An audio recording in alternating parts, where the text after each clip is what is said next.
here today on this beautiful, I wanted to get a little bit, but it's gorgeous. I'm actually an alum of Agnes Scott. I graduated in 2013, so I'm really excited to be back here. I've never been in Yale before, so I'm excited to be here too. It's gorgeous.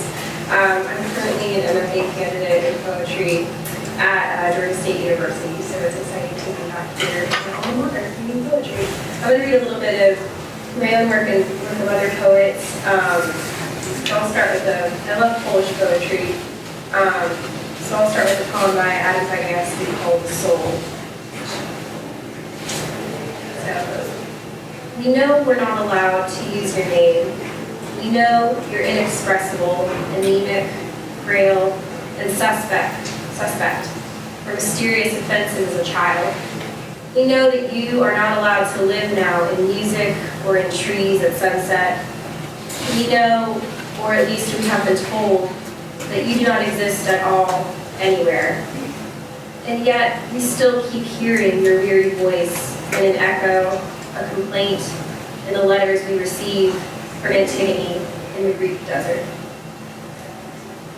We're always told to talk about soul poetry and shit, especially on occasions like this. So I'm going to read a couple of, I think I have 3 of my own. I think Anji wanted to talk about this a little bit earlier. More about microcosmic sort of situations. I consider myself a narrative poet, so I write a lot about family and sort of a domestic sphere. And I think regional writers and people who identify as a certain region will say the same thing. They hope that even if their work is seated in a specific geographic region or a specific space like a whole, that hopefully ultimately the themes of the work will still transcend sort of that space or that geographic border or that region. So if you're a Southern writer, hopefully your work is still appealing and relevant to anyone anywhere, right? So that's sort of the hope with whatever it is that I do too in my own work. So I'll read a couple of these. This is an Atlanta poem. It's called The Body on the Interstate.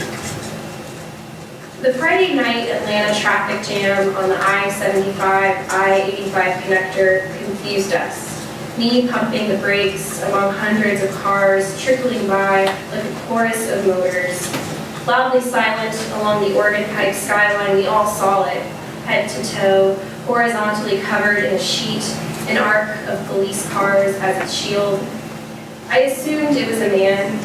He might have been wide-eyed, finding Orion's belt pin-cushioned in the December sky. We got to the party late, you saying at the red light as we exited, that's why you've got to wear a seatbelt. Later, I pulled you into the kitchen, away from the noise, hid between you and the wall, touched the parts of your throat where the skin sank effortlessly into a steady pulse. I'll read 2 poems about my mom, so hopefully they're, again, sort of the rest of it. It's called My Mother the Smoker. Take your pick your pack. How much is a carton at Shell or BP? She prefers Virginia Slim, menthol lights, hacks like grocery store novels, cased in plastic by a tabbed ribbon. Learning to smoke was her last high school lesson. Flick the Bic to flame, flare, take a drag into yourself. What color comes after a pink lung turns? She keeps a sweating Coke at the ready. She actually hates the police, but she likes to keep her hands busy, she says. It's a nervous habit. It's just something I do. At 8, I don't like the way the smoke smothers me while we sit together on the couch, in the kitchen, or in the car. But she holds it with all the grace of a childhood dancer, clipped between fingers in an unmistakable port de bras. Too many inhales, too many releases, fading like blown birthday candles of bad wishes. Quiet mistakes. It could be worse, she reasons. The faulty logic always met by my closed mouth. This is the breath I never learned to take. Here is my exhale that's almost clean.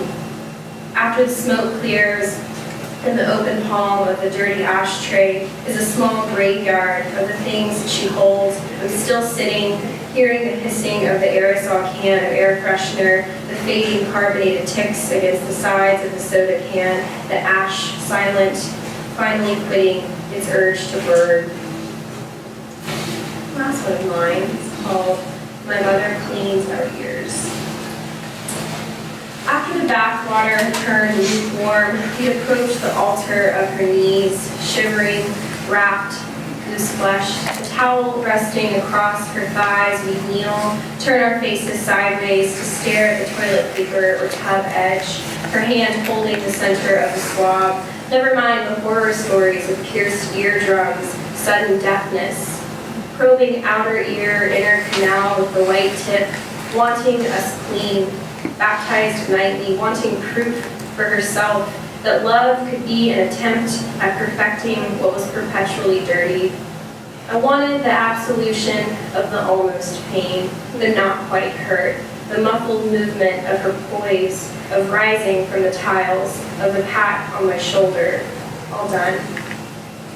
This last one I'm going to read, Poetry Society does this great poem a day email that I like to get because I think, well, why not start a good poem? And I really like this one. It's kind of a reflection on the self and how we exist in larger systems, not just in our own local space, but global spaces. I hope that's not so relevant. So it's called Self-Portrait on the Street of an Unnamed Foreign City, and it's by Jennifer Brooks. So here we go. The lettering on the shop window in which you catch a glimpse of yourself is in Polish.